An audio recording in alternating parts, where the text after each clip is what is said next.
I used to believe my life was the definition of stability. Every morning began the same way, soft light slipping through the curtains, the aroma of fresh coffee drifting from the kitchen, and the quiet comfort of knowing I was loved.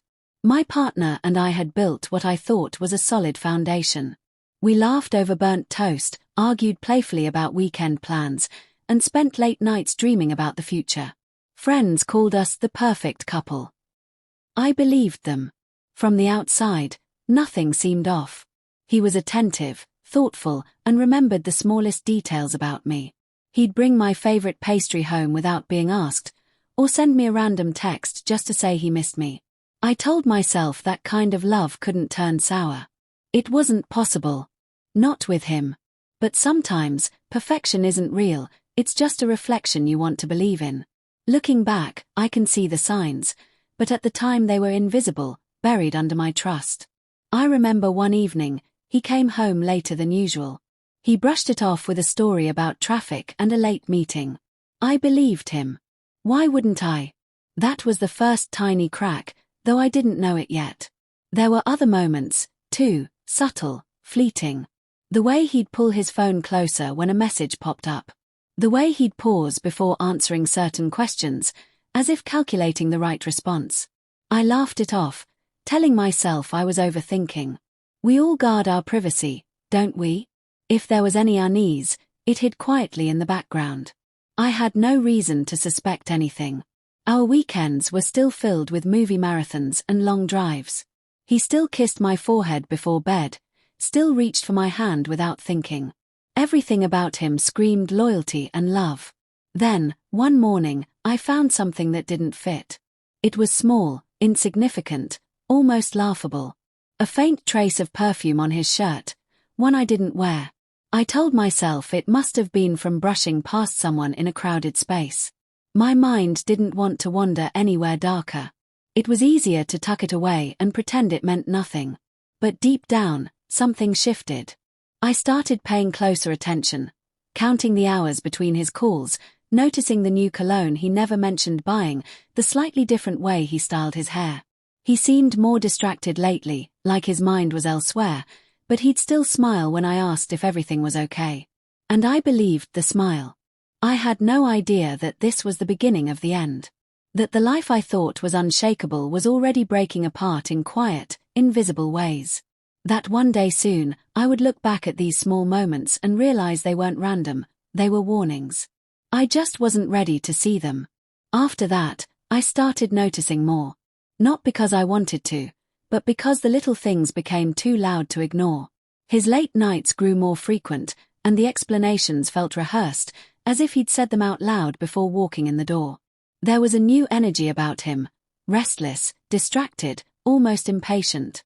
When we talked, his eyes would drift somewhere behind me, like his thoughts were stuck in another place. I told myself I was being paranoid. That's what trust does. It blinds you to the possibility that you could be wrong about someone you love. But I couldn't silence the unease anymore. I began to listen differently, not just to his words, but to the gaps between them. Silence started carrying weight, and laughter that once felt natural now sounded forced.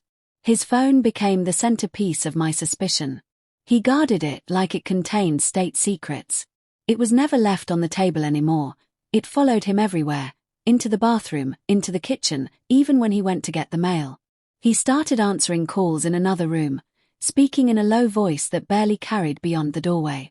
Once, I walked into the living room unexpectedly, and he was smiling at a message. The way his expression dropped when he saw me, it was quick, but it was enough. He turned the screen off before I could get close.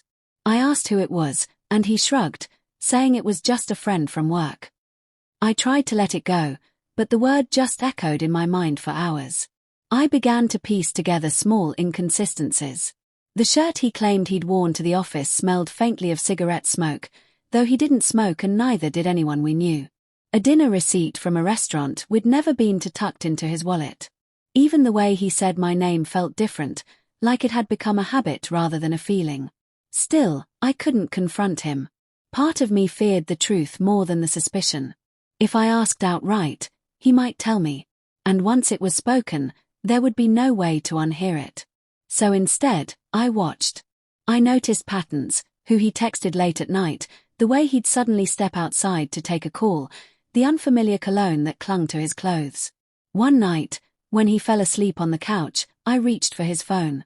My hands were trembling so badly I could barely swipe the screen. It was locked with a code I didn't know.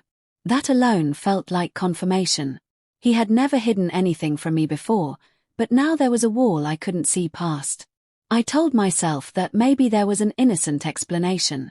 Maybe I'd look back on all of this and laugh at my own wild imagination.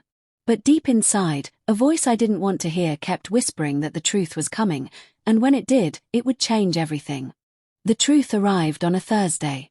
I remember because it was raining, hard enough to drown out the sound of my own thoughts. He'd told me he was working late again, the same explanation I'd heard so many times it had stopped sounding like words. Something inside me decided this was the night I would know. I drove to his office. The building was dark. No cars in the lot except mine. My pulse was loud in my ears, but my mind felt strangely calm, as if my body already knew what my heart refused to believe. I sat there for a while, staring at the empty parking spaces, before pulling out my phone and calling him. He answered on the second ring, his voice cheerful, almost too cheerful. "Still at work," he said. I didn't respond. I just listened to the faint hum of background noise that didn't sound like an office at all. Then, muffled laughter, a woman's voice. My hands tightened around the steering wheel. "I'll see you at home," I said quietly and hung up before he could answer. I didn't go home. I followed that sound in my mind, the echo of it pulling me somewhere I wasn't ready to go. I drove toward the restaurant where I'd once found that stray receipt. The lights glowed warm against the wet pavement, and through the glass, I saw him.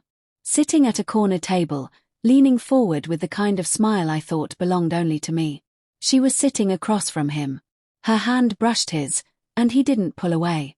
I stood there in the rain, feeling like a ghost looking in on a life that used to be mine. Time didn't slow down, it stopped altogether. Every detail burned into me.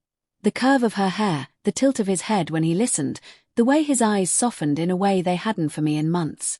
I couldn't walk inside. I didn't need to.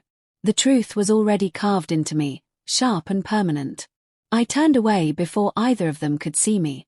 My reflection in the rain-soaked window looked like someone I didn't recognize, someone emptied out. When I got home, he was there. He acted surprised, stumbling over an excuse that dissolved halfway through. I didn't ask questions. I didn't want the lies. "I know," I said, my voice barely more than a whisper. His face fell, and for a moment, we just stood there, two strangers sharing a kitchen that no longer felt like ours. There was no shouting, no scene. Just silence, the kind that says everything words can't. And in that silence, something inside me broke in a way that could never be repaired. I realized that the life I thought I was living had ended long before this night. This was only the moment I finally saw it. The days after felt unreal, as if I were moving through someone else's life. His things were still in the closet, his mug still on the kitchen shelf, but the air in the house had changed. It was heavier, sharper, like it carried the weight of every unspoken truth. I couldn't touch anything without feeling the echo of what I'd learned. Sleep became a stranger. Nights stretched into hours of staring at the ceiling, replaying every conversation, every small moment I once thought was love. The memories came like waves, sometimes gentle, sometimes so violent they knocked the breath out of me. I would remember his smile, then remember who he had given it to. The contrast was unbearable. I didn't confront him again. There was nothing left to say. The proof was already written in the way he avoided my eyes, in the careful distance he kept when we passed each other in the hallway. He offered apologies in half-formed sentences, but they weren't for me, they were for his own conscience. I didn't want them. Instead, I turned inward. At first, it was just survival, getting through the day without breaking down in the middle of the grocery store, answering texts without revealing the storm underneath. But slowly, something shifted. I started writing again, filling pages with thoughts I couldn't speak out loud. I went on long walks alone, letting the quiet do what words couldn't. There were moments of rage, moments of deep sadness, and moments of numbness that scared me most. But there were also moments, small at first, when I felt free. Free from waiting for the phone to ring, free from doubting myself, free from loving someone who didn't love me the way I deserved. Friends noticed the change before I did.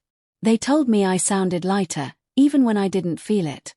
They invited me out more, pulled me into conversations about everything except him. I didn't tell them how much I needed that distraction. One evening, I stood in front of the mirror and realized I was no longer looking for answers in my own reflection. I wasn't wondering what I could have done differently, or how I had failed. The truth was simple. Sometimes people choose to betray, not because of what you lack, but because of what they are willing to lose. The hurt didn't disappear, but it no longer defined me. I stopped marking time by the day I found out, and started counting the days I had lived without him. I began to believe in my own strength again. If you've ever been betrayed, you know there's a moment when you think you'll never recover. But you do. Not all at once, not in a way you can measure. But one day, you wake up and realize the pain isn't the first thing you feel anymore. And that's when you know, you've survived.